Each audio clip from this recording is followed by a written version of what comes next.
Hello friends, मैं हूं आपका दोस्त नरेंद्र माहेश्वरी। आज हम बात करने वाले हैं कि आप जो है अपने प्रोडक्ट की जो है प्राइसिंग आप कैसे करोगे एक्सपोर्ट के लिए, और क्या क्या चीज़ें हैं जिनका ख्याल आपको रखना पड़ेगा, क्या क्या चीज़ें आप ऐड करोगे उसके अंदर। तो ये तमाम चीज़ें आज हम इस वीडियो के अंदर डिस्कस करने वाले हैं पूरी डिटेल के साथ। तो लाजमी इस वीडियो को जो है वो आप एंड तक देखिएगा। दोस्तों देखिए, यहाँ पे दो तरह के जो है वो पॉसिबिलिटीज हो सकती हैं कि या तो जो प्रोडक्ट आप एक्सपोर्ट कर रहे हो वो आप खुद मैन्युफैक्चर कर रहे हैं, या वो प्रोडक्ट जो है आप किसी और से परचेज करके एक्सपोर्ट कर रहे हैं। तो इन दोनों तरह की सिचुएशंस के अंदर आप कैसे कैलकुलेट करोगे अपने प्रोडक्ट की एक्सपोर्ट प्राइस, तो ये तमाम चीजें आज हम इस वीडियो के अंदर डिस्कस करने वाले हैं पूरी डिटेल के साथ। प्रोडक्ट की प्राइस जो है वो कैलकुलेट करने से पहले बहुत जरूरी है कि आप ये समझ लो कि शिपिंग टर्म जो है ये क्या होती है, क्योंकि प्रोडक्ट प्राइस जो है वो उसी के मुताबिक जो है वो कैलकुलेट होती है।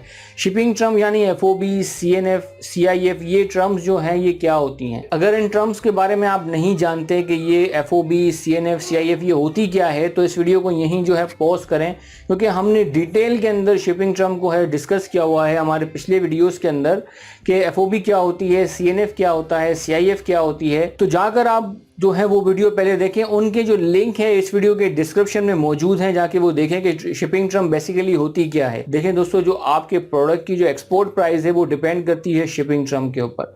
ये शिपिंग टर्म बताएगा कौन? ये शिपिंग टर्म जो है ये आपका बायर बताएगा कि उसे वो प्राइस किस शिपिंग टर्म में चाहिए, FOB में चाहिए, CNF में चाहिए या CIF में चाहिए। अगर आपका बायर नहीं बताता और वो सिर्फ बोलता है कि मुझे प्राइस बताएं, तो ये आप उनसे पूछे कि भाई मैं आपको कौन सी प्राइस दूं, FOB प्राइस दूं, CNF प्राइस दूं या CIF प्राइस दूं, उनसे कंफर्म कर लें। अगर वो कहता है कि भाई मुझे FOB प्राइस दे, तो आप उसके अंदर क्या क्या चीजें ऐड करोगे। देखिए, FOB प्राइस के अंदर हर वो चीज जो है वो ऐड हो जाती है। आपके प्रोडक्ट की price, transportation, labour, loading, unloading, जो भी है, मतलब कि आपकी जो वेयर हाउस है या जो भी आपका जगह है वहां से लेके कंटेनर में लोड होने से, ट्रांसपोर्टेशन से लेके आपका जो कार्गो है वो सी पोर्ट है कराची के अंदर, सी पोर्ट तक क्लियरेंस जो है करवाने के बाद सी पोर्ट तक अगर वो कंटेनर पहुंचता है तो उसके दरमियान जो भी कॉस्ट आती है तो वो FOB के अंदर शामिल होती है। अब वो सी पोर्ट से, जो कराची के अंदर सी पोर्ट है, वहां से जो भी डेस्टिनेशन कंट्री है वहां के पोर्ट तक पहुंचने की जिम्मेदारी आपकी नहीं होगी, वो होगी आपके बायर की, अगर वो आपसे FOB में डील करता है। ये तो हो गया FOB। अब हम बात करते हैं CNF की, कॉस्ट एंड फ्रेट। अगर आपका बायर जो है आपसे प्राइस मांगता है CNF के अंदर, अब CNF का क्या मतलब है? CNF का मतलब ये है कि जैसे FOB में हमने डिस्कस किया था कि आपके वेयर हाउस से लेके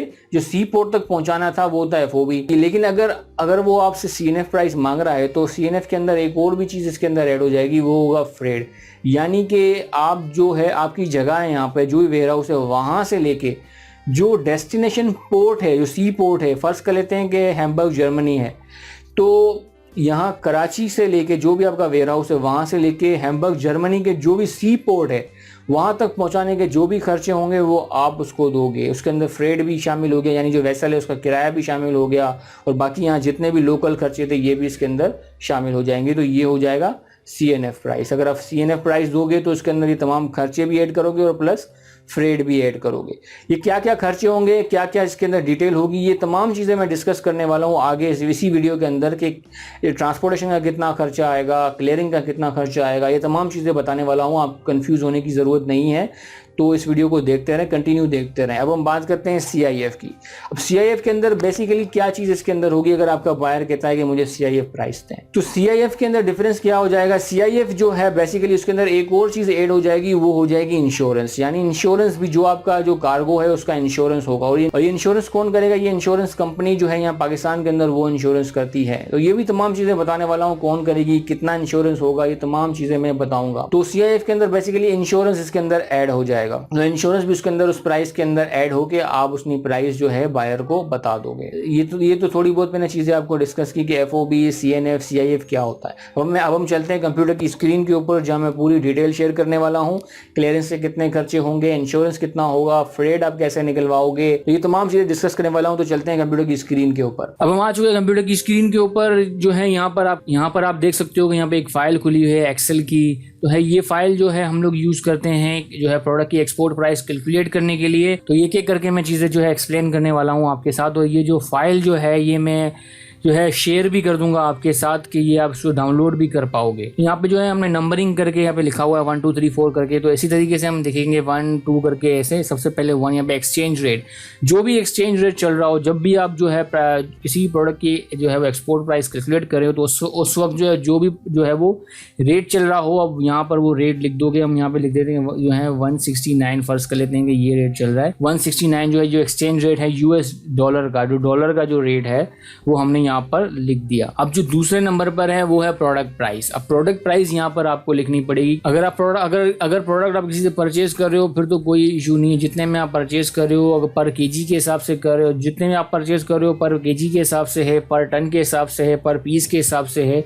जिस भी हिसाब से आप जो है वो प्रोडक्ट परचेज कर रहे हो वो प्राइस आप यहाँ पर लिख दोगे। अगर आप मैन्युफैक्चर कर रहे हो वो कोई प्रोडक्ट जो है तो वो मैन्युफैक्चर्ड हो के वो प्रोडक्ट आपके हाथ में रेडी हो के अगर आता है तो उसकी प्राइस कितनी पड़ती है तो वो आप यहाँ पे लिखोगे। अगर हम फर्ज कर लेते हैं कि हम जो बात कर रहे हैं वो पिंक सोल्ट की है, हिमालयन पिंक सोल्ट जो आता है, हम जो उसके जो है वो रेट निकालें। हम फर्ज कर लेते हैं कि हमें ये जो हिमालयन पिंक सोल्ट है ये पर केजी हमें ये पड़ता है 80 रुपये। तो इसी तरीके से अगर आप कोई भी प्रोडक्ट जो भी आपकी प्राइस हो, अगर आपकी जो प्राइस जो है वो पर पीस में हो तो नीचे आप पर पीस लिख दें, अगर पर टन के अंदर है तो पर टन लिख दें, पर सेट है तो पर सेट लिख दें। मतलब जो भी जिस भी यूनिट के अंदर आपकी प्राइस है वो आप यहाँ पे लिख दोगे। हम जो है पर केजी, क्योंकि ये जो सॉल्ट है, जो जितने मिनरल्स जो हैं वो पर केजी के हिसाब से या पर टन के हिसाब से ही कैलकुलेट होते हैं, तो हम यहाँ पर केजी के हिसाब से करते हैं तो उसको समझने में ज़्यादा आसानी हो जाएगी।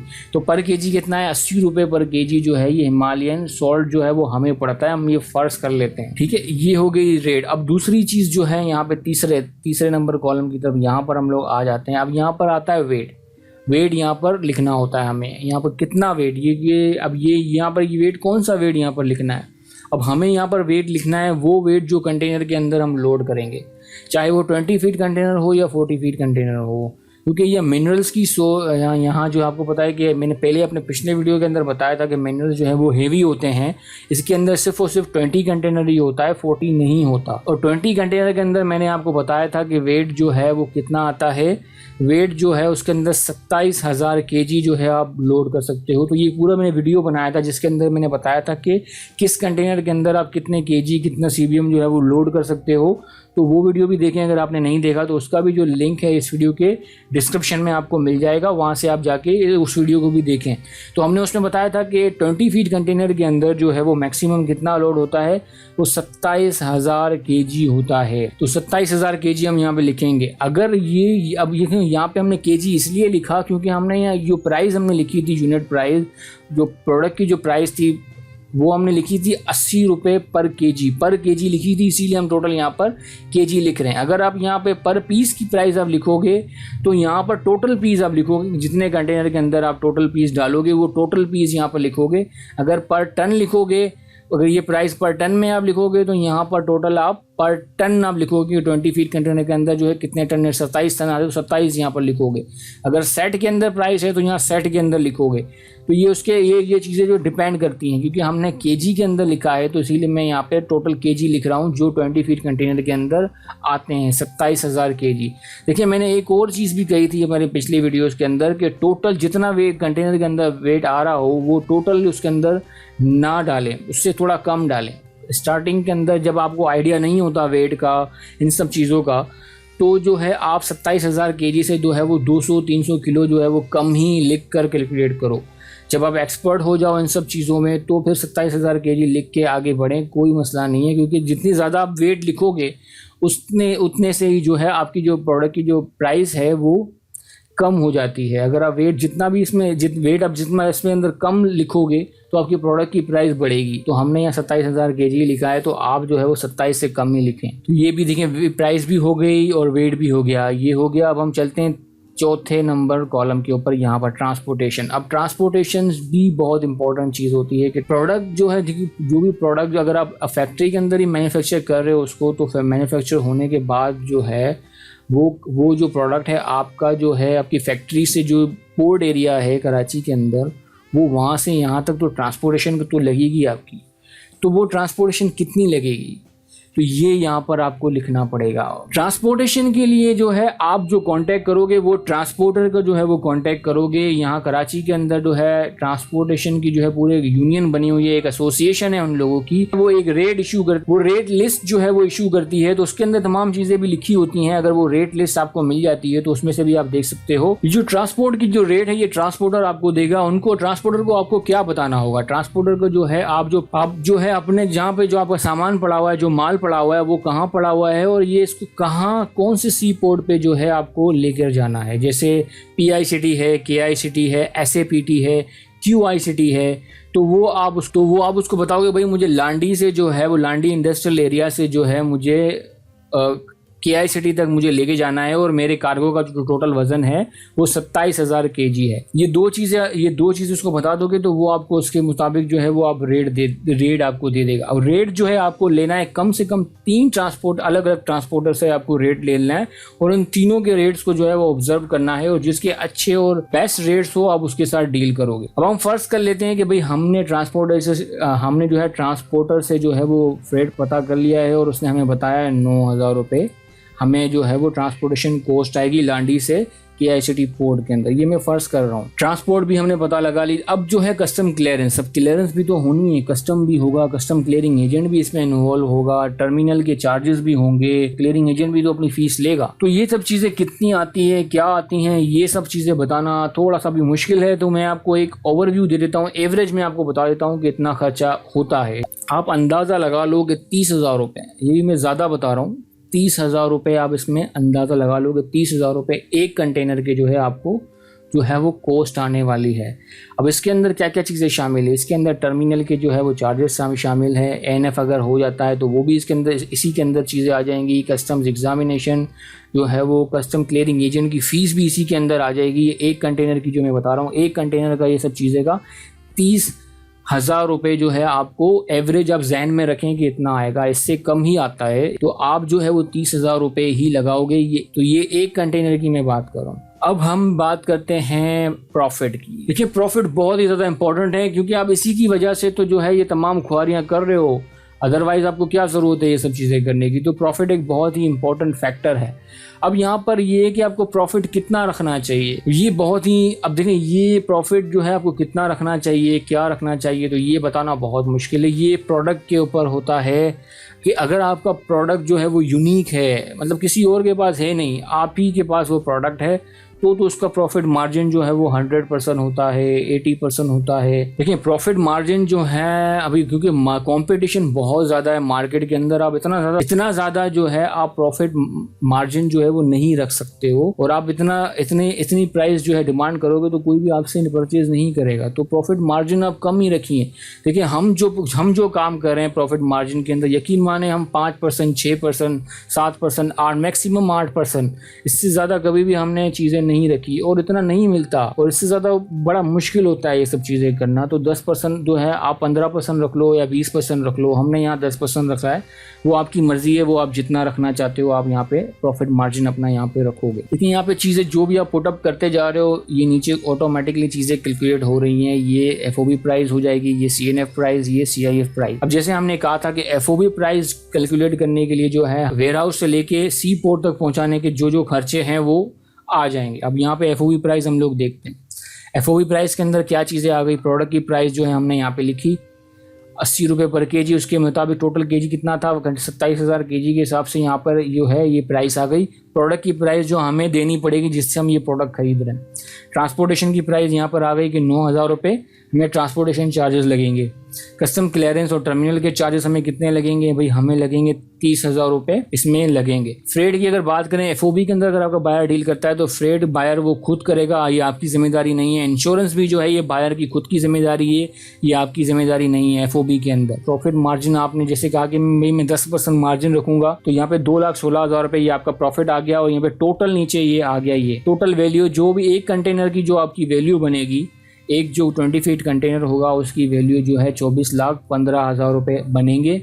ये थी पाक रुपीज़ के अंदर। अगर US डॉलर के अंदर वो वैल्यू बन जाएगी $14,289 के अंदर जो है ये आपको ये टोटल कंटेनर 1 पड़ जाएगा। इसी तरीके से ये जो है आपको कैलकुलेट करके भी दे रहा है कि पर केजी कॉस्ट आपको कितनी पड़ी, ये रुपीस के अंदर आपको कॉस्ट पड़ी, और ये पर केजी आपको यूएस डॉलर के अंदर आपको कितनी कॉस्ट पड़ी, ये भी आपको उसने कैलकुलेट करके दे दिया। मतलब आपने जो है ये जितनी वैल्यू यहाँ पर आपने डाली है इस पे जो है इसने FOB तो कैलकुलेट करके आपको दे दिया। अब आप जो है रेट बताओगे अपने बायर को, वो ये रेट बताओगे कि भाई मेरा ये रेट है, पर केजी में आपसे इतना लूँगा। अब अगर आपका बायर जो है आपसे कहता है कि भाई मुझे CNF की प्राइस दें, तो आप अपने बायर से पूछोगे कि भाई CNF मतलब कहाँ, कौन से पोर्ट तक, क्योंकि अब आपको फ्रेट भी आपको देना है, तो आपको जो है कंफर्म करना होगा कि भाई आपको कौन से मुल्क में ये चाहिए और कौन से जो है सी पोर्ट पे ये चाहिए। तो अगर वो कहता है कि भाई मुझे चाइना में चाहिए, तो भाई चाइना का भाई सी पोर्ट बताओ कि चाइना में बहुत सारे पोर्ट हैं सी पोर्ट, तो आपको चाइना में कौन से सी पोर्ट के ऊपर आपको ये चाहिए, तो वो आपको जो है जो भी सी पोर्ट वो बताए, आप जो है इसका फ्रेट पन कंफर्म करोगे कि भाई जो है कराची से उस चाइना के जो सी पोर्ट है वहाँ तक का कितना फ्रेट होगा, कितना किराया होगा। ये फ्रेट आपको कौन बताएगा, ये फ्रेट आपको बताएगा फ्रेट फारवर्डर। फ्रेट फारवर्डर जो है आपको उसका रेट बताएगा, फ्रेट फारवर्डर जो है आपको उसका फ्रेट बताएगा कि भाई फ्रेट कितना आता है। तो फ्रेट फारवर्डर जो आपको फ्रेट देगा उसके अंदर उसके अपने चार्जेस भी शामिल हैं, वो अपने जो है वो जो उसके ऊपर कुछ डॉलर्स रख कर वो आपको बता रहा होता है, उसकी कोई अलग से फीस नहीं होती फ्रेट फारवर्डर की, ये भी आप याद रखिएगा। तो फ्रेट फारवर्डर आपको जो भी रेट बताए, अब फ्रेट फारवर्डर से भी जो है आप जो भी लोगे तो कम से कम 3 अलग अलग फ्रेट फारवर्डर से आप रेट लोगे, और जिसके अच्छे रेट हों वो आप जाओगे। देखिए फ्रेट फारवर्डर जो हैं वो, अब एक और चीज़ आप ध्यान में रखोगे, देखिए सिर्फ एक तो होता है फ्रेट जो शिपिंग कंपनी को देना होता है, दूसरा डॉक्यूमेंटेशन चार्जेस होते हैं, वो ENS होते हैं, सील चार्जेस होते हैं, ये तमाम चीज़ें पूछोगे। सिर्फ फ्रेट से अंदाज़ा नहीं लगाओगे, क्योंकि कुछ लोग जो होते हैं वो फ्रेट कम बताते हैं और बाद में documentation charges, ENS, ceiling charges वगैरह के जो हैं वो ज़्यादा बताते हैं। तो आप जो भी जिस भी फ्रेट फारवर्डर से बताओगे ये बोलोगे भाई पूरा ब्रेकअप मुझे बना कर दोगे, अब क्या क्या चीज़ें मुझसे आप लोगे, डॉक्यूमेंटेशन चार्जेस, फ्रेट कितना हुआ, सील, ENS, जो भी चार्जेस हैं मुझे पूरा ब्रेकअप बना कर दो।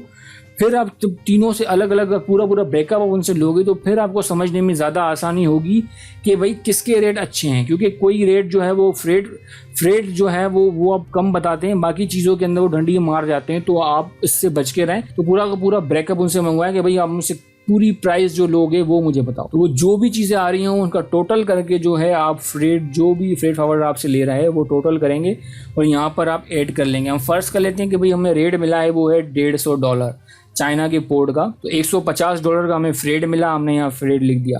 अब हमने जैसे ही यहाँ पे फ्रेट लिखा तो हमारे पास अब CNF की प्राइस भी हमारे पास आ गई। जो प्राइस जहाँ आ रही थी वो तो आई, प्लस ये जो फ्रेट था जैसे FOB में नहीं है, ये हमारी जिम्मेदारी नहीं होती, CNF के तो अंदर तो हमें प्राइस देनी होती है ना। तो फ्रेट आ गया हमारे पास 25,350 रुपये। जैसे ये कंटेनर की जो है टोटल FOB प्राइस थी, तो ये टोटल जो है CNF प्राइस आ गई, ये टोटल जो है CNF प्राइस US डॉलर के अंदर आ गई। ये जो है पर केजी के अंदर CNF प्राइस पर केजी के अंदर आ गई रुपीस के अंदर, और ये यहाँ पर CNF प्राइस आ गई पर केजी US डॉलर के अंदर। अब अगर आपका बायर इंश्योरेंस भी जो है मांगता है कि भाई मुझे CIF प्राइस दो, तो आपको एक और चीज़ पता करनी पड़ेगी और वो है इंश्योरेंस। और ये इंश्योरेंस जो है आपको कौन बताएगा और ये इंश्योरेंस करता कौन है। इंश्योरेंस जो है यहाँ पर इंश्योरेंस कंपनी करवाती हैं, जैसे AFU है, स्टेट लाइफ है, और इस तरह की जो जितनी भी इंश्योरेंस कंपनी है वो जो है वो कार्गो, एक्सपोर्ट कार्गो है उसको इंश्योर करती हैं। किसी भी इंश्योरेंस कंपनी से जो आप इंश्योरेंस करा लो, आदम जी इंश्योरेंस कंपनी है, हम लोग इसी से करवाते हैं। तो आपकी जिसकी भी मर्जी हो, जिस भी इंश्योरेंस कंपनी से आप करवाना हो तो आप करवा सकते हो। अब उनको कॉल करें, वो आपसे क्या पूछेंगे, वो आपसे 2 चीज़ें पूछेंगे, आप उनको प्रोडक्ट का नाम बताएं और US डॉलर की जो वैल्यू टोटल वैल्यू बन रही है वो आप वैल्यू बता दें। जो वैल्यू नीचे ये जैसे ये बन रही है ये वैल्यू आप उनको बता दें, तो उसके मुताबिक वो आपको जो है वो इंश्योरेंस बता देंगे। अमूमन जो ये रेट होता है ना, ये रेट होता है 0.25%, मतलब ये 0.25 जो आपकी ये वैल्यू बन रही है उसका 0.25% जो है वो उसका इंश्योरेंस होता है, यही बनता है। जैसे हमने यहाँ पे जैसे ही लिखा तो आप यहाँ पे देख सकते हो कि इंश्योरेंस कैलकुलेट हो गया, ये रहा 6,100.88 रुपीज़ आपको देने पड़ेंगे, ये रुपीज़ के अंदर है, तो ये आपको देने पड़ेंगे एज ए इंश्योरेंस। तो ये इंश्योरेंस की वैल्यू भी यहाँ पर आ गई। तो अब यहाँ टोटल हो गया कि यहाँ पर CIF का टोटल हो गया, CIF का टोटल जो है US डॉलर में आ गया, और यहाँ पे तीनों चीज़ें आ गई, जो है वो रेट पर केजी भी आ गया, रुपीज़ में भी और डॉलर में भी आ गया। मतलब जो भी चीज़ें जो है आप पता करना चाह रहे हो इस फाइल के थ्रू, सिर्फ आप अपनी वैल्यूज़ ऊपर पुट करते जाएं, ये कैलकुलेशन जो है ये फाइल खुद ब खुद करती रहेगी चीज़ें। तो ये फाइल हम आपके साथ शेयर भी कर देंगे। मैं इस फाइल का जो लिंक है, डाउनलोड लिंक, इस वीडियो के डिस्क्रिप्शन में भी आपको मिल जाएगा, वहाँ से आप इसको डाउनलोड कर पाओगे। देखिए ये तमाम चीज़ें जो थी कैसे कैलकुलेट होती हैं मैंने बता दी। देखिए ये वो तरीका था जिस तरीके से मैं कैलकुलेट करता हूँ। इस फाइल को जैसा आप चाहो, जिस तरीके से चाहो उसको अलग चेंज कर सकते हो अपनी आसानी के मुताबिक चीज़ें। मैं आपके साथ ये चीज़ें शेयर करूँगा। देखिए ये जो वेट यहाँ पे जो मैंने मेंशन किया है ये बहुत इंपॉर्टेंट है। देखिए अगर मैं ये वैल्यू नीचे जो शो हो रही हैं आप ये नज़र रखिएगा, अगर मैं ये वेट कम करता हूँ ये वैल्यू बढ़ेंगी। जैसे अगर 27,000 kg है तो मैं 26,000 kg कर लेता हूँ, तो ये जो वैल्यू नीचे लिखी हुई है आप देखिएगा ये बढ़ जाएंगी। देखें ये वैल्यू बढ़ गई। जितना वेट हम कम करते जाएंगे हमारी प्रोडक्ट की प्राइस जो है उतनी बढ़ती जाएगी। तो प्रोडक्ट की जो है मैक्सिमम जितना आप लोड कर सको अपने 20 या 40 फीट कंटेनर के अंदर, उतना ज़्यादा से ज़्यादा उसके अंदर लोड करो। लेकिन वेट का आपको खास ख्याल रखना है कि जो डिक्लेयर वेट है मैक्सिमम जो 20 के अंदर कंटेनर के अंदर अलाउ है वो 27,000 kg है, और 40 के अंदर जो है वो 30,400 kg है। इससे ज़्यादा वेट ना हो, ये आप 100% कोशिश कीजिएगा उससे ज़्यादा वेट ना हो। अगर उससे ज़्यादा हो गया तो फिर इशू आता है।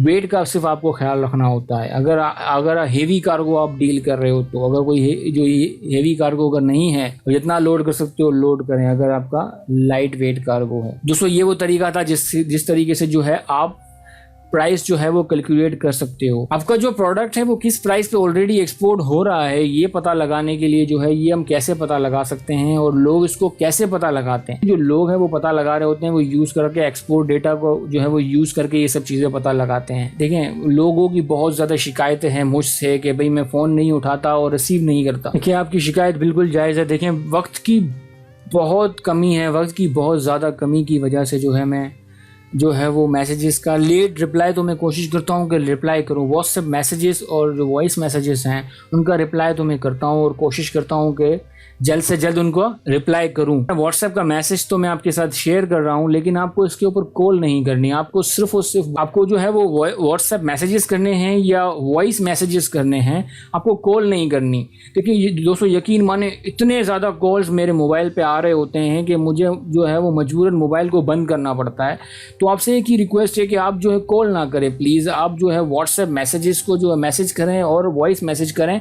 मुझे उनको डील करना थोड़ा आसान होता है। मैं जब भी फ्री होता हूँ, रास्ते में ट्रैवलिंग के दौरान या जहाँ भी जाने के दौरान मुझे थोड़ा सा भी अगर वक्त मुझे मिलता है तो मैं उन मैसेजेस को देख रहा होता हूँ और रिप्लाई भी करने की कोशिश में कर रहा होता हूँ। तो मुझे कॉल ना करें प्लीज़, मैसेजेस और वॉइस मैसेजेस करें तो बेहतर होगा। मेरा जो नंबर है वो स्क्रीन के ऊपर मेंशन हो रहा है। तो अपना बहुत बहुत ख्याल रखिएगा और हमारे चैनल को सब्सक्राइब करना ना भूलिएगा। अल्लाह हाफिज़।